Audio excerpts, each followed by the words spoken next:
Hey everyone, we're going to be doing a series of videos here talking about some new software that we have here at Dane Labs. So I'm Andrew Dane, the lab director here at Dane Labs, and for our indoor air quality department, we've just purchased a new software. And so this software is going to do a couple different things. And what we're going to be going over today is the sample input process and how that's going to help you get your results faster with less errors. And so traditionally, most of the projects that come to us are on our traditional chain of custody form that we've had for a very long time. And so you've got your different fields here for your address, the date sampled, report type, and then the type of analysis that you're gonna be asking for.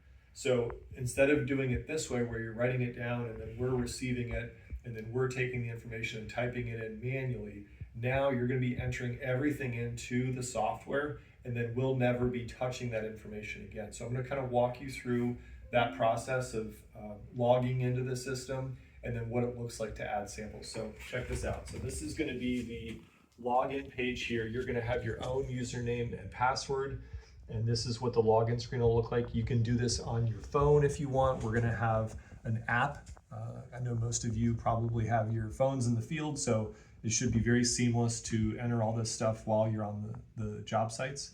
So you're going to log in, and then when you get to enter in your sample information, you're going to have all your business information will be here in your general details, and then you can fill in your project name, address, city, state, and zip, just like you would normally on the paper chain of custody form. Down here, you've got sample types. You've got air, asbestos, bulk, tape, swab. Method, we've got mold, the particle ID, mold and particle ID, and then the polarized light microscopy for the asbestos. Sample location and serial numbers are just like you would normally enter on your chain of custody form. Volume, date sampled, and then we also have a button here to denote that this is a control sample if that's your outside sample.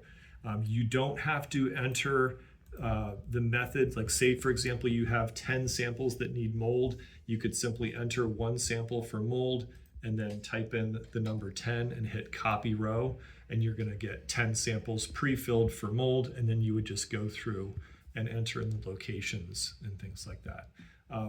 Once everything is entered in for the project, you're going to see this page. These are called your lab bookings. And we'll do another video that kind of talks about this page and some of the cool advantages that you'll have by referencing that. So I think that kind of wraps up the first video. I hope this was helpful, and we look forward to sharing more about this new software in the coming weeks. Talk to you soon.